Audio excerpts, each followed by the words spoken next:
brought to you by Rajnigandha।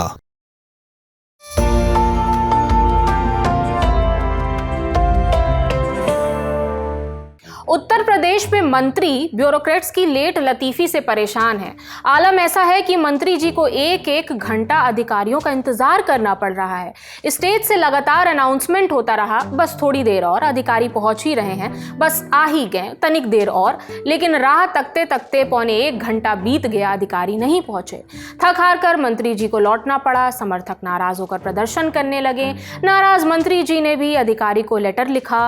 बोले कि आपको पीएम मोदी और सीएम योगी से सीख लेनी चाहिए, वो अनुशासन और समय के बेहद पक्के हैं। और ये सब कुछ हुआ है योगी सरकार में। ऐसे में 2017 का वो दिन याद आता है जब यूपी की सत्ता में आने के बाद सीएम योगी ने अधिकारियों को कड़क लहजे में कहा था कि मौज मस्ती खत्म, 17-18 घंटे काम करने के लिए तैयार हो जाइए। हमारे जो भी हमारे जनप्रतिनिधि होंगे वे भले ही एक पद पर हैं, लेकिन वो पद शोभा की वस्तु नहीं है, वह एक दायित्व है जो ने बराबर उन कर्तव्यों के प्रति जो जनता के बीच हम लोगों ने वायदे किए हैं उनके प्रति जवाबदेही का संदेश लेकर के जनता के बीच में इनको जाना है, हम सबको जाना है। एक व्यापक कार्यक्रम हम लोग प्रारंभ कर रहे हैं। मैं आप सबको इस बात के लिए आश्वस्त करता हूं कि आप देखेंगे कि 2 महीने के अंदर हम उत्तर प्रदेश के अंदर एक ऐसी स्थिति पैदा करेंगे कि उत्तर प्रदेश की आम जनमानस को लगने लग जाएगा कि सरकार कैसे चलती है और कैसे चलनी चाहिए। हम यहां मौज मस्ती करने के लिए नहीं आए हैं। हम लोग 18 से 20 घंटे कार्य करने के लिए आए हैं। जो 18 से 20 घंटे हम लोगों के साथ काम कर सकते हैं वही यहां रहे, अन्यथा लोग अपना रास्ता तैयार कर ले।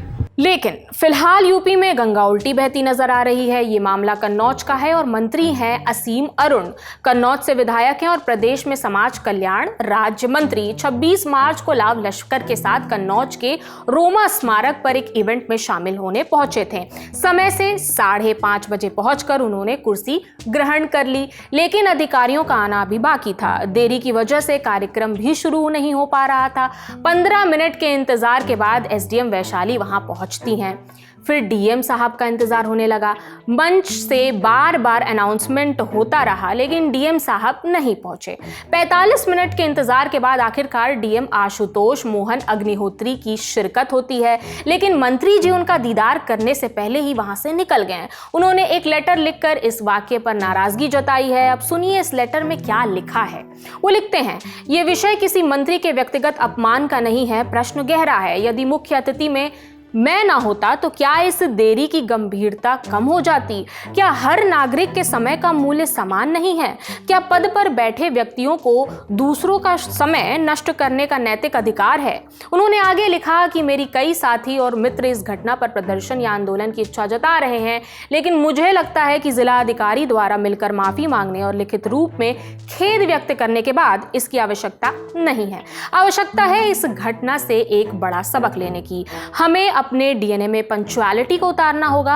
हमें जापान, जर्मनी और स्विट्जरलैंड जैसे देशों के नागरिकों की तरह समय का पाबंद बनना होगा। धीरे धीरे नहीं, बल्कि एक झटके में। हमारे पास प्रेरणा के जीवंत उदाहरण मौजूद हैं। प्रधानमंत्री मोदी, जिनके आवागमन से लोग अपनी घड़ियां मिला सकते हैं। मुख्यमंत्री योगी आदित्यनाथ, जो सदैव समय पर पहुंचकर अनुशासन का मानक स्थापित करते हैं। असीम अरुण ने इस पोस्ट में पब्लिक से एक्सपीरियंस भी साझा करने को कहा है। डीएम आशुतोष मोहन अग्निहोत्री, जिनकी वजह से ये पूरा वाकया हुआ, वो इवेंट में लेट पहुंचे और मंत्री जी नाराज हुए। उनके बारे में भी समझते हैं। कौन है आशुतोष मोहन अग्निहोत्री? तो बताते चले कि सीएम योगी के विशेष सचिव रह चुके हैं। उन्हें पिछले साल ही कन्नौज का डीएम बनाया गया था। इवेंट में इन्हीं के लेट पहुंचने पर असीम अरुण के समर्थक सड़क पर उतरकर जिला प्रशासन के खिलाफ जमकर नारेबाजी करने लगे। प्रदर्शनकारियों का कहना था कि अपनी ही सरकार में कैबिनेट स्तर के मंत्री का इस तरह इंतजार कराना और उनका अपमान करना बर्दाश्त नहीं किया जाएगा।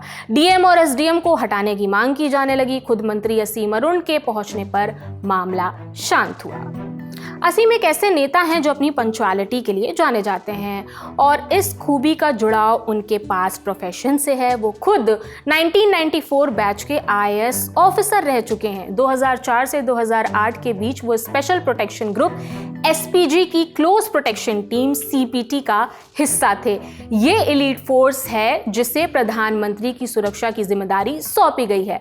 तब मनमोहन सिंह देश के पीएम थे और उनके बॉडीगार्ड्स की टीम में असीम अरोड़ भी थे। इसके अलावा असीम अरोड़ इनकाउंटर स्पेशलिस्ट भी रह चुके हैं और यूपी में एडीजी पद से वीआरएस लेने के बाद उन्होंने राजनीति में एंट्री ली। कन्नौज से उन्होंने चुनाव लड़ा, विधायक बने और उसके बाद राज्य मंत्री। इस पूरे विवाद पर आपकी क्या राय है, हमें कमेंट सेक्शन में ज़रूर बताएं। मेरा नाम प्रगति है, देखते रहिए दी लल्लन टॉप। शुक्रिया।